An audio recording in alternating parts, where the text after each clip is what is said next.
وَلَقَدْ يَسَّرْنَا الْقُرْآنَ لِلذِّكْرِ فَهَلْ مِن مُّدَّكِرٍ وَهُوَ الَّذِي يَقْبَلُ التَّوْبَةَ عَنْ عِبَادِهِ وَيَعْفُو عَنِ السَّيِّئَاتِ وَيَعْلَمُ مَا تَفْعَلُونَ۔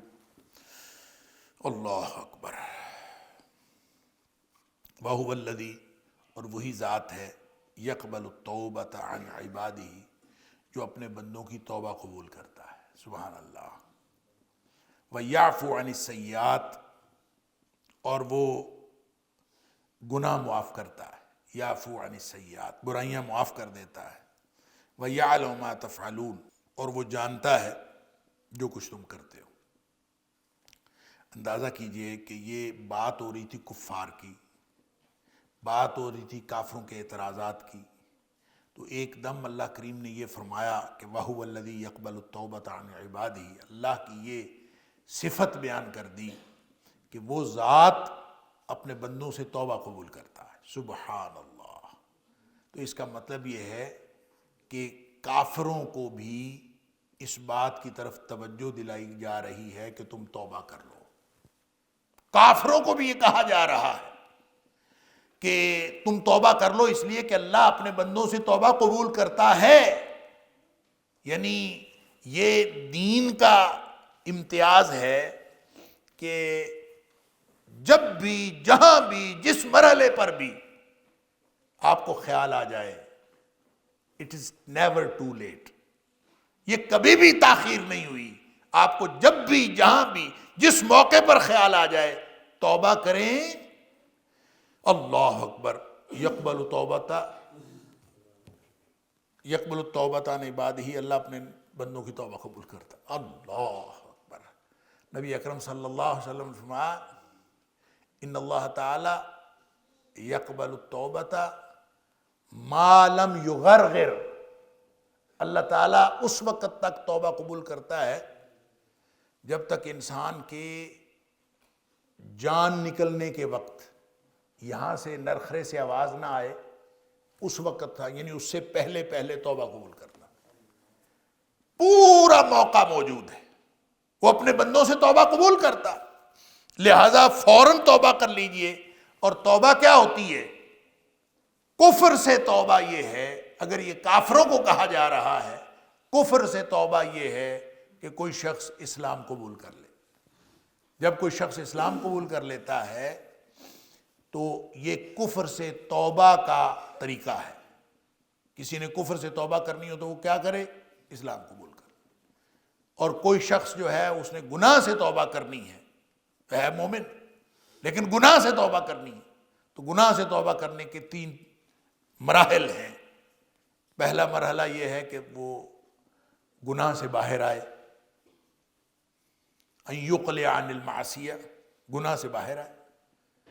دوسرا مرحلہ یہ ہے ان یندم علی فعلہا، اور پچھتائے بیٹھ کے پشیمان ہو کہ میں نے یہ کام کیوں کیا، گناہ کیوں کیا، پشیمانی ہونی، شرمندگی ہونی چاہیے۔ اللہ اکبر۔ اور تیسری صورت یہ ہے کہ وَأَن يَعْزِمَ أَلَّا يَعُودَ إِلَيْهِ أَبَدًا، اور یہ عزم کرے کہ میں کبھی بھی دوبارہ اس گناہ کی طرف نہیں آؤں۔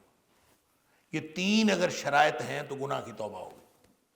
اور اگر گناہ ایسا ہے جس کا تعلق حقوق العباد کے ساتھ، کسی بندے کا حق مارا ہوا ہے، تو جس قدر حق مارا ہوا ہے اس کی ادائیگی بھی کرے، یا ادائیگی کی کوشش کرے، یا اس سے معاف کروا لے، پھر اس کا گناہ معاف ہوتا ہے۔ یہ 4 شرائط ہو جاتی ہیں جب گناہ کا تعلق حقوق العباد سے ہو، اور 3 شرائط ہیں اگر اس کا تعلق حقوق اللہ سے ہو۔ تو گناہ سے توبہ کرنی ہو تو یہ طریقہ ہے، کفر سے توبہ کرنی ہو تو اسلام ہے، سبحان اللہ۔ اور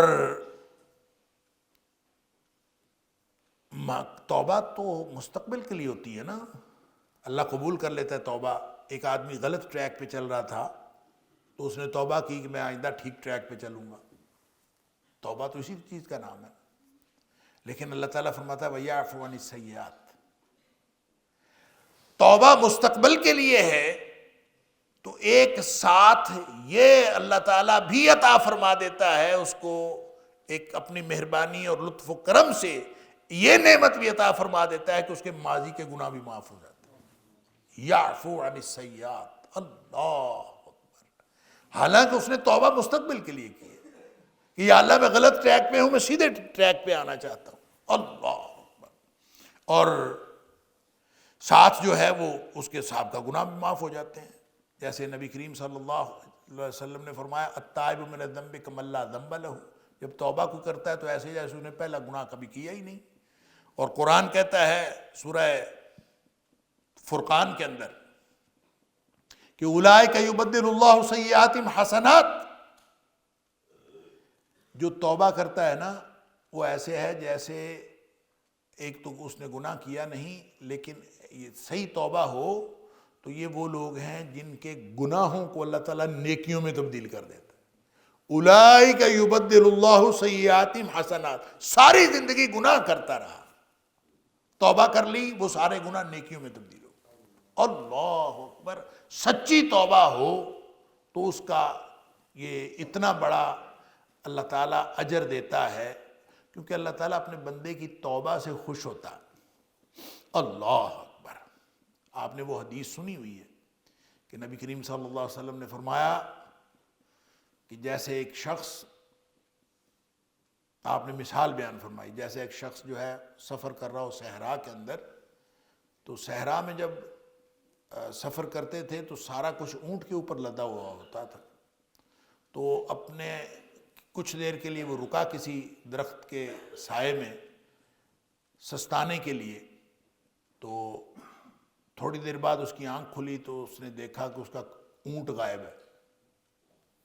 اب ہر طرف دیکھتا ہے، لک و دک صحرا ہے، اونٹ غائب ہے، تو اب وہ اس کو سمجھ آ جاتی ہے کہ میں اگر چلوں تو چلتے چلتے مر جاؤں گا، تو گویا موت ہی ہے، چاہے میں بیٹھا رہوں اور چاہے چل پڑوں، دونوں صورتوں میں موت ہے۔ تو مایوس ہو کے وہ بیٹھ ہی رہتا ہے کہ موت ہی ہے، اس قدر مایوس ہوتا ہے، اور بالآخر جب مایوس ہو کے سو جاتا ہے، بیٹھتا ہے، پھر آنکھ لگتی ہے، تو تھوڑی دیر بعد آنکھ کھلتی ہے تو اس کا اونٹ اس کے پاس کھڑا ہوتا ہے۔ گویا زندگی لوٹ آئی، موت کے بعد زندگی لوٹ آئی، اس قدر خوش ہوتا ہے، اس قدر خوش ہوتا ہے اپنے اونٹ کو دیکھ کر۔ وہ کہتا ہے اللہم انت عبدی وانا ربک، اللہ تو میرا بندہ اور میں تیرا رب۔ کہنا یہ تھا کہ اللہ تو میرا رب اور میں تیرا بندہ، اور کہتا ہے اللہم انت عبدی وانا ربک، اللہ تو میرا بندہ اور میں تیرا رب۔ اللہ، نبی پاک صلی اللہ علیہ وسلم فرماتے ہیں اخطأ من شدت الفرح، اس نے یہ جو الٹی بات کی نا، یہ جو غلط بات کی، یہ خوشی کی شدت کی وجہ سے کی، اس کو اس قدر زیادہ خوشی ہے، اس کو سمجھ ہی نہیں آئی کہ میں نے کیا کہا۔ اللہ، نبی کریم صلی اللہ علیہ وسلم نے فرمایا جتنا وہ شخص خوش ہوا ہے، اللہ اپنے بندے کی توبہ سے اس سے زیادہ خوش ہوتا ہے۔ اللہ اکبر، وَهُوَ الَّذِي يَقْبَلُ التَّوْبَةَ عَنْ عِبَادِهِ۔ اب اندازہ کیجئے کافروں کی بات ہو رہی ہے، ان کو کہا جا رہا ہے تم بھی توبہ کر لو، لیکن فرمایا کیا ہے؟ عبادہ، اپنے بندے۔ مہربانی کا عالم یہ ہے کہ اللہ تعالیٰ کفار کو بھی کہتا ہے وہ میرے بندے ہیں، سبحان اللہ۔ جیسے سورہ زمر میں ہم نے پڑھا قُلْ يَا عِبَادِيَ الَّذِينَ أَسْرَفُوا عَلَىٰ أَنفُسِهِمْ، اے حبیب صلی اللہ علیہ وسلم میرے بندوں سے کہہ دیجئے جنہوں نے اپنی جانوں پر ظلم کیے ہیں، اللہ اکبر، ان سے کہہ دیجئے لا تقنطوا من رحمت اللہ، اللہ کی رحمت سے مایوس نہ ہوں۔ اس لیے مایوس نہ ہوں کہ ان اللہ یغفر الذنوب جمیعا، اللہ تعالیٰ سارے کے سارے گناہ معاف کر دیتا ہے۔ کیوں معاف کر دیتا ہے؟ انہ هو الغفور الرحیم، وہ ہے ہی بڑا بخشنے والا اور رحم کرنے والا۔ اللہ، وَلَقَدْ يَسَّرْنَا الْقُرْآنَ لِلذِّكْرِ فَهَلْ مِن مُّدَّكِرٍ وَلَقَدْ يَسَّرْنَا الْقُرْآنَ لِلذِّكْرِ فَهَلْ مِن مُدَّكِرٍ۔ تمہیں بس ایک کام کرنا پڑے گا، وَأَنِيبُوا إِلَىٰ رَبِّكُمْ وَأَسْلِمُوا لَهُ، ایک دفعہ مڑو، ہر طرف سے منہ موڑ کے ایک اپنے اللہ کی طرف مڑ جاؤ۔ بس اصل میں یہ کام کرنا ہے، اگر یہ کام کر لو گے تو گناہ سارے معاف ہو جائیں گے۔ اللہ، یہ تو کام کرنے سے ہوتے ہیں، یہ تو توبہ کرنے سے گناہ معاف ہوتے ہیں، لیکن کچھ گناہ ہیں جو اللہ ویسے ہی معاف ہوتے ہیں، اللہ تعالیٰ نے سسٹم بنایا ہوا ہے۔ سبحان اللہ۔ حضرت عمر بن العاص جب مسلمان ہونے لگے نا تو نبی کریم صلی اللہ علیہ وسلم کے پاس آ گئے، ہاتھ آگے بڑھایا بیعت کرنے کے لیے، تو جب نبی پاک صلی اللہ علیہ وسلم ہاتھ آگے بڑھانے لگے تو انہوں نے ہاتھ پیچھے کر لی۔ نبی پاک صلی اللہ علیہ وسلم حیران ہو گئے کہ اس کو کیا ہے؟ کہتے ہیں پہلے مجھے یہ بتائیں کہ جو آج تک میں گناہ کرتا رہا ہوں اور میں اسلام دشمنی کرتا رہا ہوں اس کا کیا بنے گا؟ پہلے مجھے اس کے بارے میں بتائیں۔ اللہ کہ ساری زندگی میں رہا اسلام دشمنی کرتا اور اب اگر میں مسلمان ہو جاؤں گا تو میرے پچھلے گناہوں کا کیا بنے؟ نبی کریم صلی اللہ علیہ وسلم نے فرمایا الاسلام یہدم ما کان قبلہ۔ جب کوئی شخص مسلمان ہوتا ہے تو یہ اسلام لانا اتنی بڑی توبہ ہے کہ ما کان یہدم ما کان قبلہ، اس سے پچھلے گناہ سارے کے سارے معاف ہو جاتے۔ پھر آپ نے یہ بھی فرمایا الہجرۃ تہدم ما کان قبلہا، کسی شخص نے ہجرت کی ہو نا، ہجرت، تو وہ بھی اس سے پہلے کے سارے گناہوں کو معاف کر دیتی ہے۔ اب یہ جو ہجرت ہے نا، ایک تو وہ ہجرت ہے جو ترک وطن کرنا ہے، ایک ہجرت یہ بھی ہوتی ہے، اللہ اکبر، نبی اکرم صلی اللہ علیہ وسلم فرمایا المہاجر من ہاجر ما نہی اللہ عنہ۔ ایک مہاجر وہ ہوتا ہے، اصل مہاجر وہ ہوتا ہے جو ہر وہ چیز چھوڑ دے جس سے اللہ نے منع کیا۔ ذرا یہ چھوڑ کے دیکھیں تو ترک وطن والی ہجرت نہیں ہوتی تو نہ صحیح، وہ موقع نہیں آیا تو نہ صحیح، یہ تو موقع ہر شخص کے پاس ہے نا کہ وہ ہجرت کر لے۔ کیا ہجرت؟ المہاجر من ہاجر ما نہی اللہ عنہ، جس چیز سے اللہ نے منع کیا اس سے رک جائے۔ اور اگر کوئی شخص یہ والی ہجرت کرتا ہے تو اس کو بھی وہی اجر ملے گا جو اللہ تعالیٰ نے ہجرت میں رکھا ہوا ہے۔ اور ہجرت میں کیا اجر ہے؟ تہدم ما کان قبلہا، جو اس سے ما قبل کے سارے گناہ معاف ہو جاتے ہیں۔ پھر نبی پاک صلی اللہ علیہ وسلم فرمایا کسی نے ایک جمعہ پڑھا، دوسرا جمعہ پڑھا، ایک جمعے سے دوسرے جمعے کے درمیان آنے والے سارے گناہ معاف۔ یہ صغیرہ گناہ ہیں، چھوٹے چھوٹے گناہ۔ پھر کسی شخص نے ایک نماز پڑھی، دوسری نماز پڑھی، درمیان میں آنے والے سارے گناہ معاف۔ ایک رمضان کے روزے رکھے، اگلے رمضان کے روزے رکھے، درمیان میں آنے والے سارے گناہ معاف۔ یہ طریقہ، یہ اللہ تعالیٰ نے ایک سسٹم رکھا، اس کے درمیان آنے والے گناہ معاف۔ اور سورہ نساء کے اندر اور سورہ وہ کون سی صورت ہے کہ اللہ تعالیٰ نے دو جگہ پہ یہ فرمایا ہے کہ بڑے گناہوں سے تم توبہ کر لو، چھوٹے گناہ ہم ویسے ہی معاف کر دیں۔ کمال سسٹم، کمال نظام ہے۔ بڑے گناہوں تو تم چھوڑے، بڑے گناہوں سے بچو، بڑے گناہوں سے توبہ کرو، بڑے گناہوں کو چھوڑ دو، چھوٹے اللہ تعالیٰ ویسے معاف کر دے۔ سبحان اللہ۔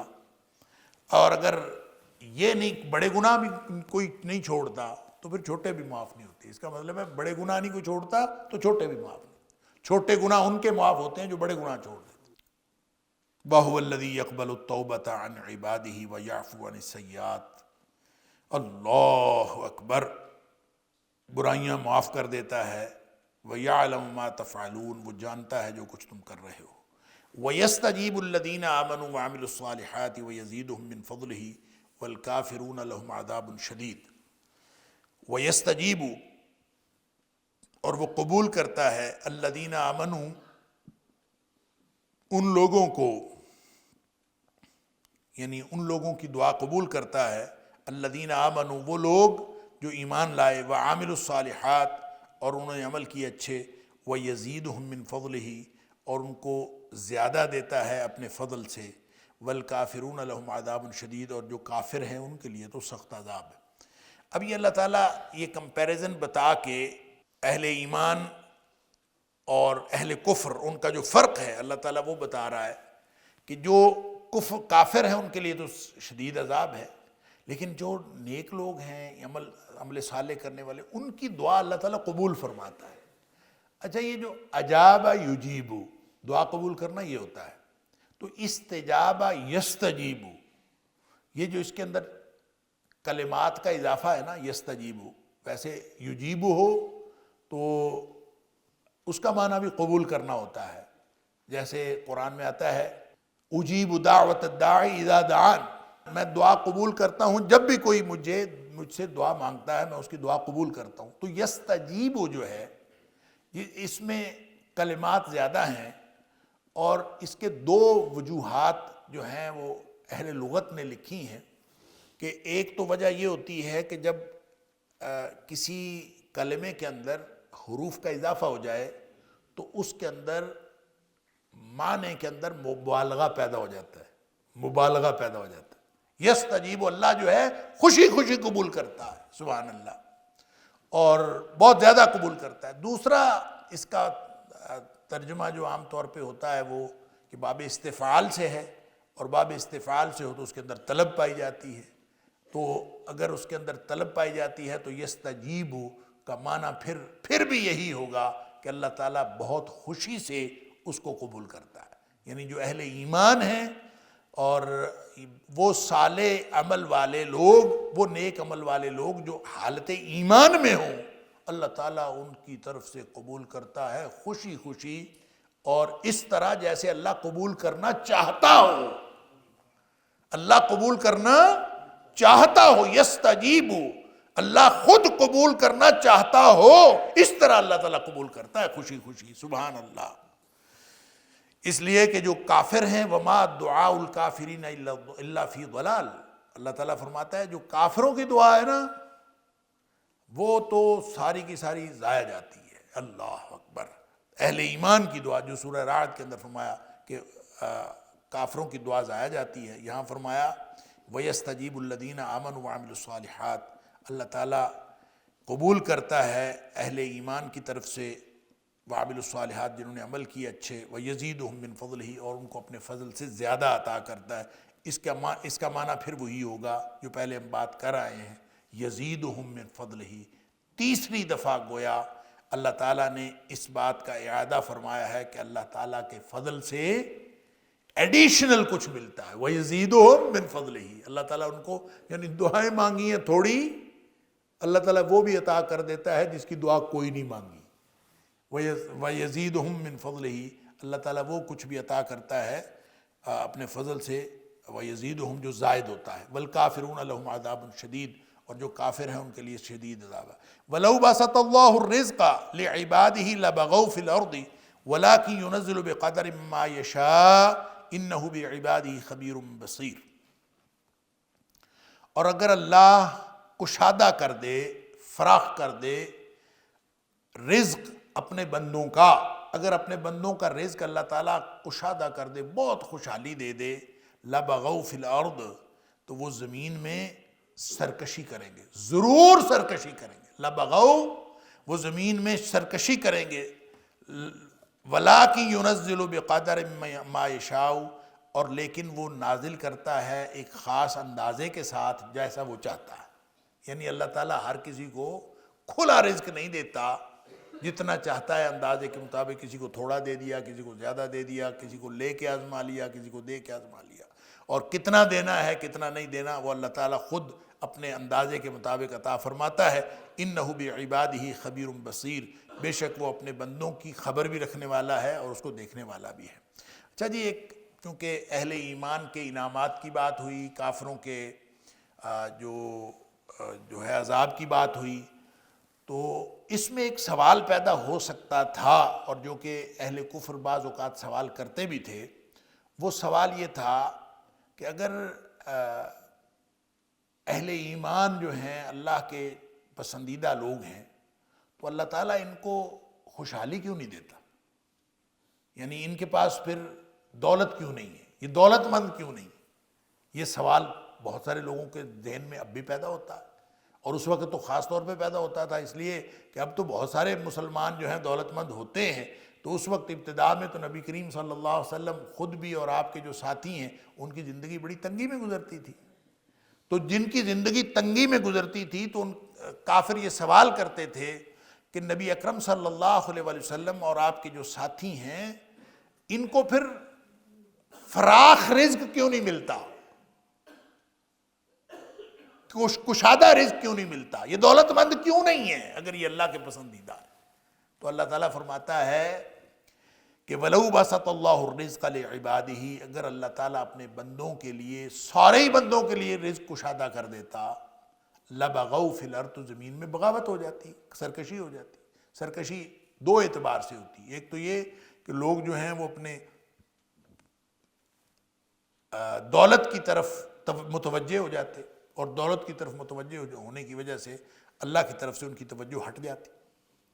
اور دوسری بغاوت یہ بھی ہے کہ زمین میں اگر سب لوگ خوشحال ہو جائیں تو زمین کا نظام کیسے چلے، کہ کس نے کس سے کام کروانا ہے، کسی نے خدمت لینی ہے، کسی نے خدمت دینی ہے، کوئی نوکر ہے، ملازم ہے، کوئی مالک ہے۔ اللہ تعالیٰ نے یہ نظام دنیا کا بنایا ہوا ہے، اور یہ سارا کا سارا اگر سارے ایک جیسی دولت رکھنے والے بن جائیں تو زمین کے اندر تو ایک سرکشی آ جائے، بغاوت آ جائے، زمین کا نظام نہیں چل سکتا۔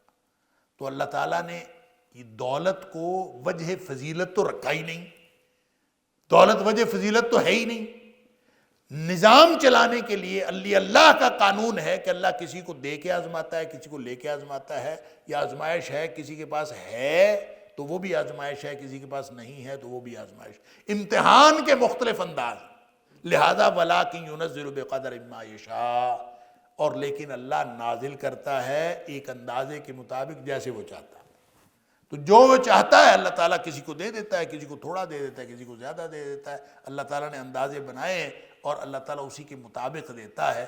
اور یہ چونکہ وجہ فضیلت نہیں ہے، اگر یہ وجہ فضیلت ہوتا نا، دنیا اگر وجہ فضیلت ہوتی، دنیا کا رزق اگر وجہ فضیلت ہوتا، اللہ اکبر۔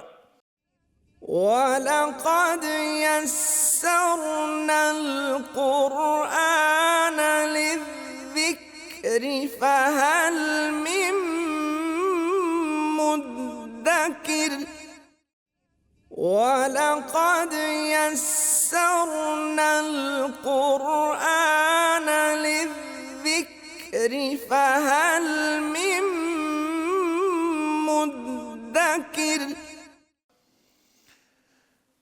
وہ نبی پاک صلی اللہ علیہ وسلم کی حدیث آپ ذہنوں میں تازہ کر لیجئے، جس میں نبی پاک صلی اللہ علیہ وسلم فرمایا، اللہ لو کانت الدنیا تعدل عند اللہ جناح بعوضۃ۔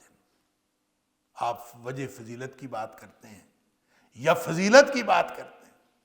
نبی کریم صلی اللہ علیہ وسلم فرماتے ہیں کہ اگر یہ دنیا اللہ کے نزدیک ایک مچھر کے پر کے برابر ہوتی، مچھر کے پر کے برابر، تعدل عند اللہ جناح بعوضۃ، یہ اللہ کے نزدیک ایک مچھر کے پر کے برابر بھی ہوتی۔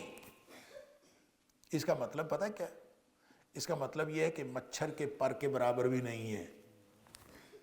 مچھر ہی کیا چیز ہے اور مچھر کا پر کیا چیز ہے، اور پھر اس کے برابر بھی نہیں ہے، اس کے برابر بھی ہوتی، یعنی اس کی کوئی حیثیت بھی اللہ کے نزدیک ہوتی۔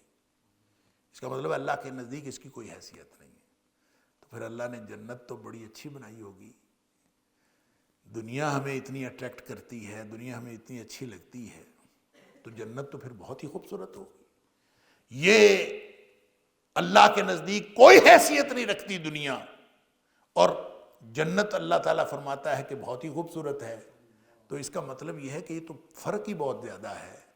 اللہ کے رسول صلی اللہ علیہ وسلم فرماتے ہیں لو کانت الدنیا تعدل عند اللہ جناح بعوضۃ، اگر یہ مچھر کے پر کے برابر بھی ہوتی، ما سقا کافرا شربۃ من ماء، اللہ کسی کافر کو ایک گھونٹ پانی کا نہ دیتا۔